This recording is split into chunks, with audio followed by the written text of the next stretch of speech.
The wind cut across the wide plains like a blade sharpened on ice. In the dead of a New Mexico winter, the land itself seemed unwilling to forgive those who dared cross it. Snow lay like broken glass over the mesquite, crunching beneath the hooves of rancher Silas Frost's horse. They called him Froze because of the way his eyes never thawed. Pale, watchful, as if he had seen too much loss to ever allow warmth to return. At 35, he was a man bound by duty and tradition, running cattle on land bought with blood and guarded with suspicion.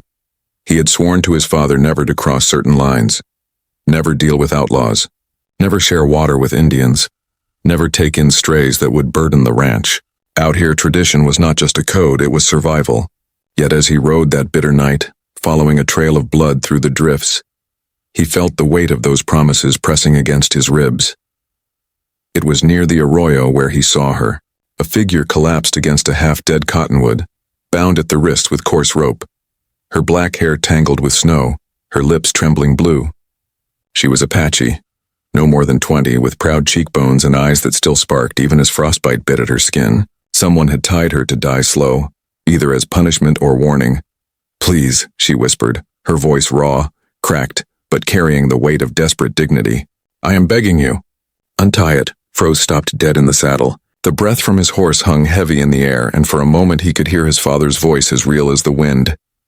"Leave her. No Apache girl brings anything but trouble. They will bleed you dry, then leave you for dead. Ride on, son." Ride on, but her eyes, dark, unyielding even in suffering, pulled at him. He had seen cattle left to starve in a blizzard, calves frozen against their mothers. He had buried men who had drunk themselves to death in the saloons of Las Cruces. But this was different. Here was a life not yet surrendered. He dismounted, boots sinking into the snow. The cold iron of his knife caught the moonlight as he hesitated over the rope. "Who left you like this?" he asked, his tone low, steady, though his chest burned. She lifted her chin, though her voice trembled. "White men. Traitors. They sold me, then left me when I would not obey."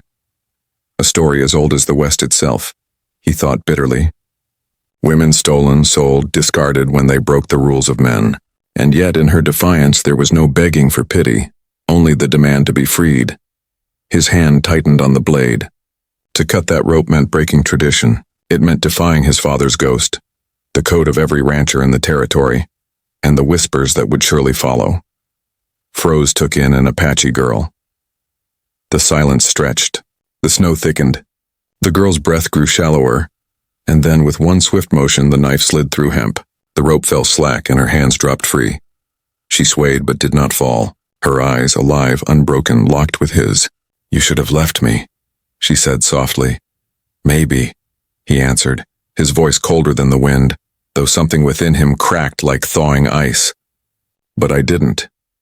What he did not know, what neither of them could yet know, was that this single moment, this one defiance of tradition, would unravel every oath he had sworn, ignite every fire buried in his chest, and bind his fate to hers in ways no man, white or Apache, could ever undo. And from the ridges beyond, unseen eyes watched. Men who had tied her there for death now whispered curses, loading rifles in the dark. The ride back to the ranch was a trial neither of them would forget. The girl could barely hold her weight in the saddle, and so Froze pulled her close against him, steadying her as the horse trudged through the drifts. The smell of smoke and leather clung to her hair, and though she shivered, she never begged again, never asked for more than what he had already given. Silence pressed between them, broken only by the crunch of hooves and the distant cry of coyotes. Frost Ranch lay miles beyond the ridges, carved into the wilderness by the hands of men who believed sweat and gunpowder could tame anything. The cabin stood low and broad against the wind, lanterns burning faint behind shuttered windows. Cattle corrals stretched behind it, empty now except for the shadows of a few restless steers. It should have felt like sanctuary. But as Froze lifted the girl from the horse and carried her across the threshold, something in him knew he had invited not only flesh and blood into his home, but danger. He laid her by the hearth where firelight licked against her frozen skin. Her wrists were raw where the rope had bitten. Her lips cracked, her breath shallow. She did not thank him. Instead, she looked about the cabin with a wary gaze, as if expecting chains or another cruel hand. "There's coffee," he muttered half to himself, pouring a steaming cup and setting it beside her. She touched the tin cup but did not drink right away. "You broke your law," she said quietly. her eyes glimmering in the firelight. His jaw tightened. "You don't know my law." "I know men like you," she whispered, though her voice trembled. "Men who see Apache and see only enemy." Froze said nothing, only turned to stoke the fire higher. But inside, her words dug deep. His father's ghost rattled louder than the wind outside. "They'll kill you in your sleep, boy. Never bring one inside." She finally sipped the coffee, and some of the color began to return to her cheeks. After a moment, she said, "My name is Talia." He froze at that, as though the name itself was a challenge. A name meant permanence. A name meant she existed, not as a ghost or a burden, but as a person. Before he could respond, a sharp cry echoed outside. The horse whinnied, hooves striking the earth in panic. Froze grabbed his rifle and moved to the window. Lantern light flickered against movement in the dark. A shadow on the ridge, another slipping near the corrals. The men had followed. His chest tightened with the knowledge that his choice hours earlier had not gone unseen. He had interfered with the plans of those who had tied the girl to die, and men like that did not forgive. He turned back to her, his pale eyes cold and steady. "You brought them here." Her head snapped up, defiance flashing. "No, they were always here. It is you who brought me." For a long moment neither spoke. The fire popped. The wind roared against the walls. Outside, boots crunched softly on frozen dirt. Froze cocked the rifle, the sound sharp, metallic, final. "Stay here," he told her, though his voice carried less command and more plea. He had no plan except to stand and fight, and though he would have done so without hesitation on any other night, a strange, unwelcome thought gnawed at him now. If he died, she would die too. The cabin door rattled under the force of a sudden knock. 3 hard raps, followed by silence. "Rancher Frost," a voice called, smooth and mocking. "We know you've got what's ours. Hand her over and maybe we'll let you keep the cattle you're so proud of."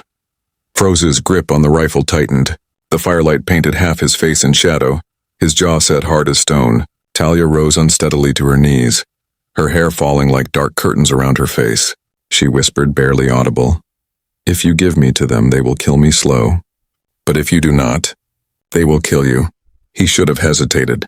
He should have weighed survival, tradition, everything drilled into him since boyhood. Instead, he felt a strange fire spark in his chest, something he had not felt since before loss had hardened him. It was not mercy. It was not pity. It was defiance. And so, as the wind howled and boots gathered outside, the rancher who never broke a rule lifted his rifle to the door and chose to stand against every voice that told him to surrender. The night outside the cabin thickened like tar, heavy with silence and the smell of snow. The knock at the door had left its echo trembling through the wooden frame, and the voice of the outlaw still seemed to hang in the rafters, mocking, taunting, daring the rancher to open. Froze stood with his rifle leveled, every muscle taut, the firelight flickering against his pale eyes. He was not a man easily shaken, but the truth pressed against him like the cold wind. This was no longer about cattle or land or even pride. This was about her. Behind him, Talia had risen from her place by the fire. Though her body trembled from cold and weakness, her eyes burned with something older, sharper. She moved closer, her bare feet whispering against the plank floor, and said softly, "They will not stop. If they cannot take me tonight, they will return tomorrow or the day after. You have tied yourself to my fate now." Froze did not turn, though her words struck him deep. "Then let them come," he muttered. A second knock thundered against the door, harder this time, rattling the hinges. "Last chance, rancher," the outlaw called. She ain't worth dying for. Open up." Froze's answer was the sharp click of his rifle's hammer drawn back. The silence that followed was almost worse than the threat. Boots shifted in the snow. A low murmur of voices, the sound of metal being cocked and readied. The cabin walls felt suddenly thinner, as though paper between him and the men waiting outside. He glanced toward the window, its frost-clouded glass glowing faintly with lantern light from the ridge. At least 3 of them, maybe more. "You should hide," he told Talia, his voice hard but edged with something unfamiliar. Concern. She lifted her chin. "I have hidden all my life. Not tonight." Before he could reply, the door shuddered violently under the crash of a shoulder. The wooden frame groaned but held. Another slam followed, then another. Froze steadied his aim, breath slow, deliberate. When the door burst open, it came with a splintering roar of wood and iron. The first man through barely had time to register the firelit cabin before Froze's rifle cracked like thunder. The outlaw spun and collapsed, blood blooming across the snow-dusted threshold. Chaos erupted. Gunfire lit the night, muzzle flashes sparking like lightning. Bullets chewed into the doorframe, whistling past Froze's head. The horse outside screamed in panic, hooves clattering. Talia dropped low to the ground, moving with the instinct of someone who had seen battles before. Her hand snatched the fallen outlaw's revolver, and without hesitation she fired. Her shot was clean, striking another man as he rushed the doorway. Froze spared her a glance, surprised, shaken by the precision in her aim. But there was no time to question it. Another figure lunged through the door, and Froze swung his rifle like a club, the stock cracking against the man's skull. The outlaw crumpled, his gun clattering across the floorboards. The cabin filled with smoke, the air thick with the acrid sting of gunpowder. Talia rose, breathless, eyes gleaming, hair wild across her face. She looked nothing like the half-frozen girl he had found bound to a tree. She looked fierce, alive, carved from fire and defiance. When the last shots rang out, silence fell as sudden as a guillotine. Two bodies lay sprawled across the doorway, blood seeping into the snow outside. Another groaned faintly, crawling toward the darkness before collapsing still. The ridge beyond was quiet, the lanterns gone, the survivors retreating into the night. Froze lowered his rifle slowly, his breath ragged in the stillness. His ears rang with the echoes of gunfire, but beneath it he heard her voice, steady, calm. "You see now?" Talia said, her eyes never leaving his. "They will not stop until I am gone. And now you are marked with me." He stared at her, trying to reconcile the fragile girl he had carried into the cabin with the warrior who had fired beside him. "Who are you?" he asked. Her gaze did not falter. "I am the daughter of a chief. I was taken in trade, sold like cattle. They thought binding me to die would break my spirit, but my spirit does not break." Her words struck him harder than the gunfire. He had lived his life by unbending rules, by traditions carved in stone. Yet in her, he saw a strength not bound by any law but survival, honor, and something more. Something that stirred the part of him he thought long buried. Outside, the night settled heavy, but it was not peace. It was the stillness before the next storm, and both of them knew it. Froze leaned his rifle against the wall and poured another cup of coffee with hands that shook more than he would ever admit. He set it before her. "Then we'd better decide how to keep you alive," he said. She took the cup, her fingers brushing his, her eyes burning like embers in the firelight. "And how to keep you alive, rancher," she whispered. And in that cabin, smoke still curling toward the rafters, two lives that had never been meant to cross began to weave together in a bond neither tradition nor bloodshed would easily sever. The cabin smelled of gunpowder and smoke long after the gunfire faded.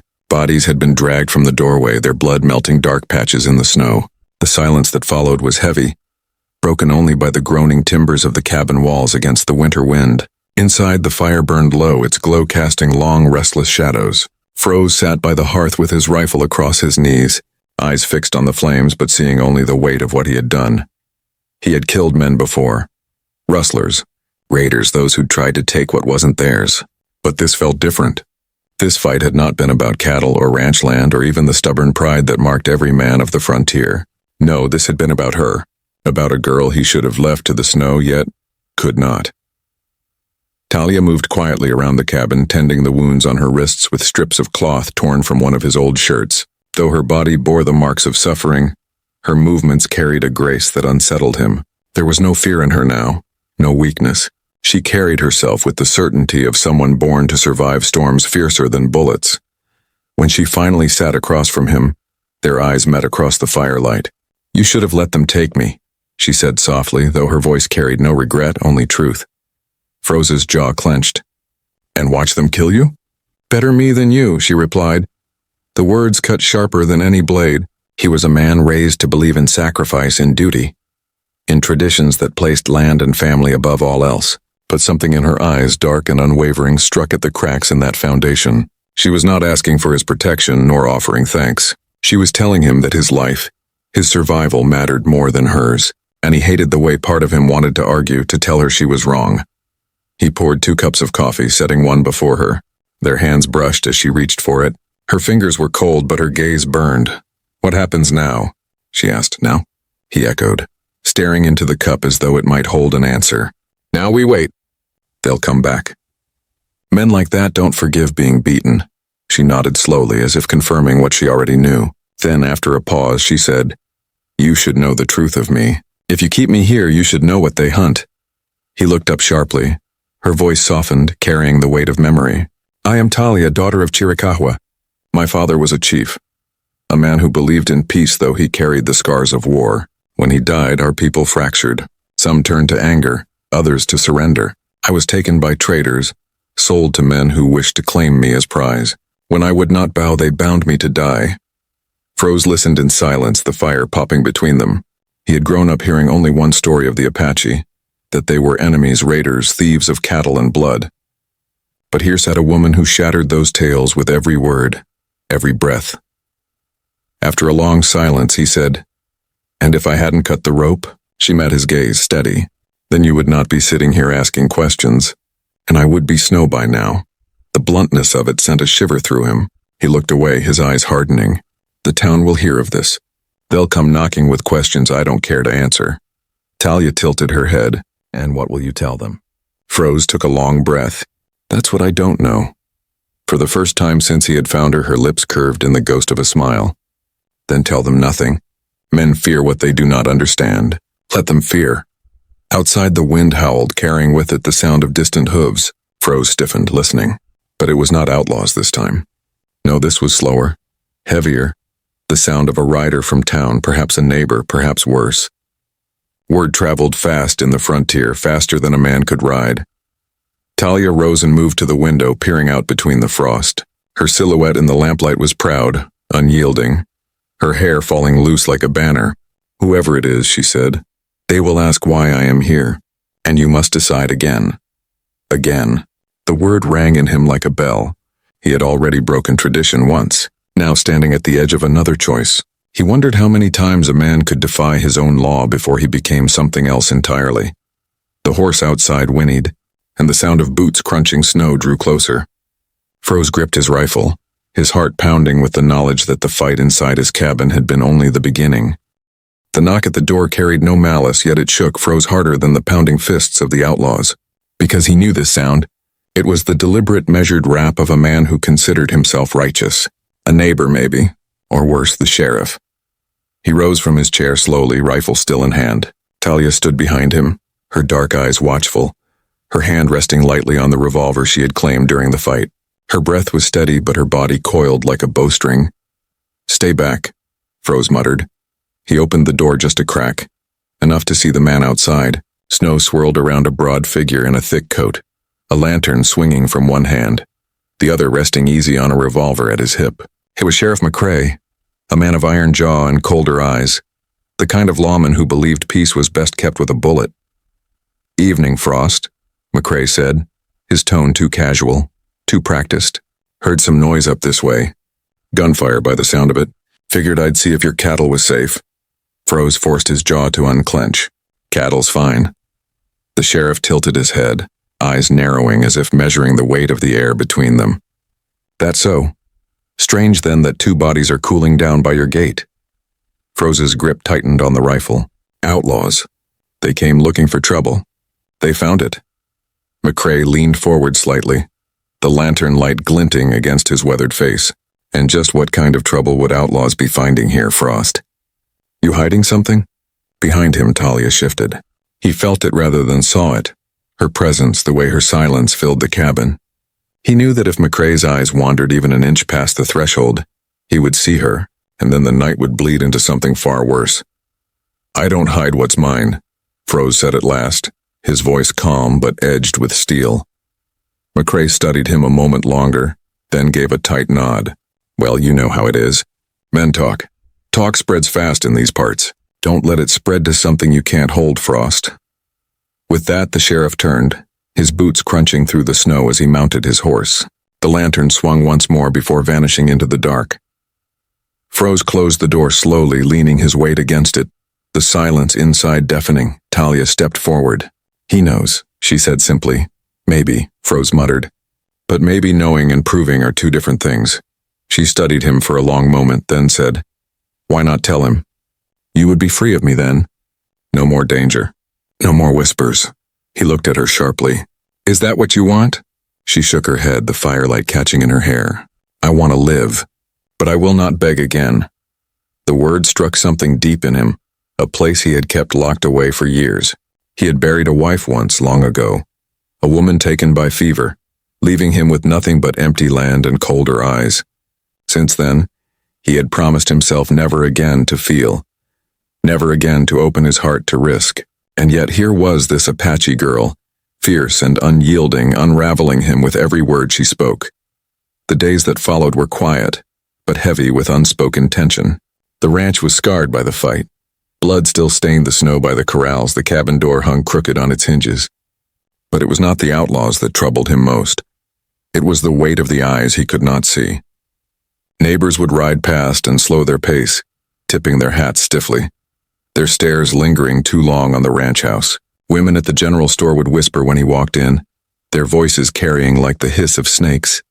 And yet inside the cabin, another kind of storm brewed. Talia moved with quiet purpose, mending, cleaning, her hands skillful. When she laughed, a rare, sudden sound, bright as sunlight against stone, it startled him every time.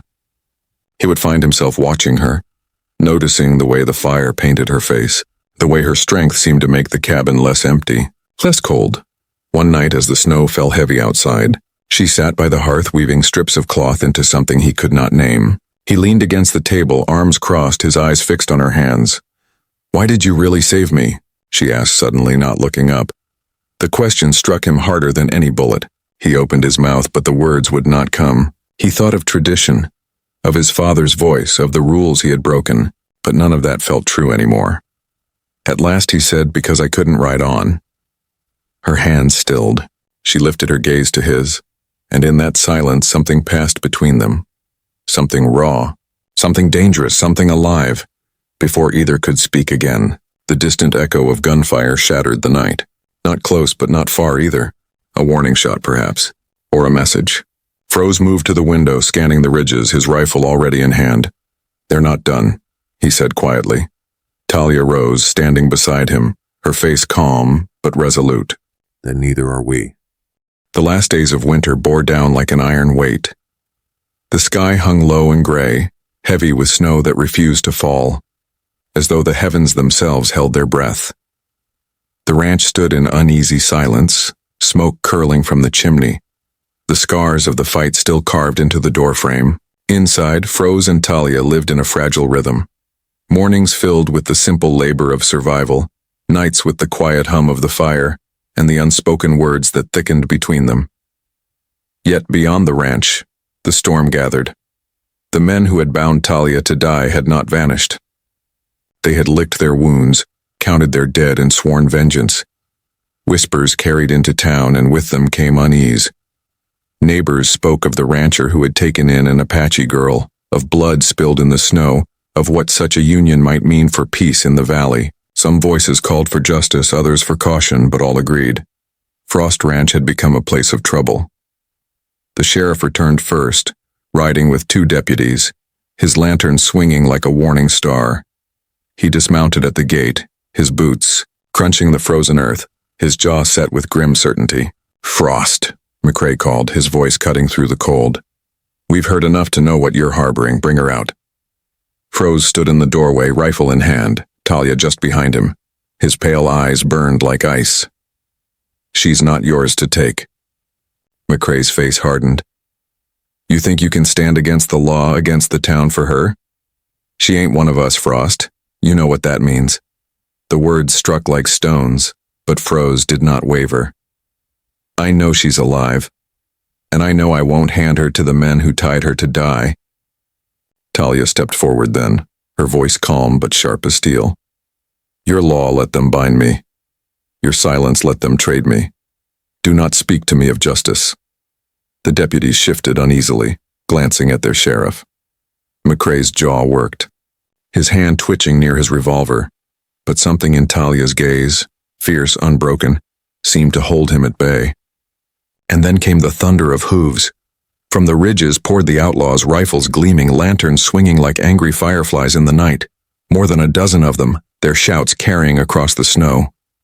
The sheriff swore under his breath, realizing too late that his authority meant nothing against men like these. Froze moved first, grabbing Talia's arm and pulling her back into the cabin. "Bar the door," he ordered, though his voice carried less command than desperate urgency. The outlaws circled the ranch, whooping, firing into the air, their voices sharp with cruelty. "Frost," their leader bellowed. "You got what belongs to us. Hand her over and maybe we'll let you crawl out with your life." Talia gripped the revolver tight, her face a mask of calm fury. "They will not stop," she whispered. Froze met her eyes. "Then neither do we." The fight was brutal, thunder and fire breaking against the walls of the cabin. Bullets chewed through wood, shattered glass, sent splinters flying like daggers. Froze fired steady, every shot measured, his body moving with the cold efficiency of a man who had lived too long in the shadow of violence. Talia fought beside him, her aim unflinching, her spirit blazing. But it was not just gunfire that carried the night. It was choice. Every bullet fired bound them closer. Every scream outside marked the line they had drawn. Tradition, law, survival. All of it burned away until only this truth remained. They had chosen each other. When the smoke cleared, the snow was red. The outlaws lay broken in the drifts, their leader crawling before finally collapsing still. The sheriff and his deputies stood in stunned silence, their revolvers unfired, their authority shattered. Froze lowered his rifle slowly, chest heaving, his breath clouding in the cold. Talia stood beside him, her hair wild, her eyes bright with life, with defiance, with something that could no longer be denied. McCrae finally found his voice. "You've made yourself an enemy of this town, Frost, harboring her, spilling blood. You'll answer for this." Froze turned to him, his face carved with a calm that frightened even the sheriff. "Maybe, but I'll answer to no man for keeping her alive." Talia stepped closer, her hand brushing his, her voice steady. "They will never stop hunting us. Not here." Froze looked at her, really looked, and in that moment the walls he had built around himself cracked completely. The ranch, the land, the traditions, none of it mattered compared to the fire in her eyes. He nodded slowly. "Then we go, together." The sheriff spat in the snow, shaking his head. "You'll find no peace out there." Froze's pale eyes narrowed. "Peace is a lie out here. But freedom? Maybe that's still worth fighting for." And so, as dawn crept pale over the blood-stained snow, the rancher and the Apache girl mounted his horse and rode into the wilderness, leaving behind the cabin, the land, and the chains of tradition. Where they would go, neither knew. But they carried with them something stronger than fear, stronger than death, a bond forged in defiance, in fire, in love.